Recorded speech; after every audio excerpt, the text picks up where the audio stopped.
Hi, in front of me is HUAWEI Y7a, and today I would like to show you how you can customize keyboard theme on this device.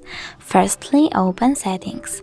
Now scroll all the way down, go into System and Updates, Languages and Input, your current keyboard, and Themes. Over here, click on Custom and choose Start. Click on Add Image, select one of the available ones by clicking on the one that you want to set up, for example that one. Over here you can adjust it and swipe left or right on the slider to adjust background darkness of it. When you're done, click Done at the top right corner.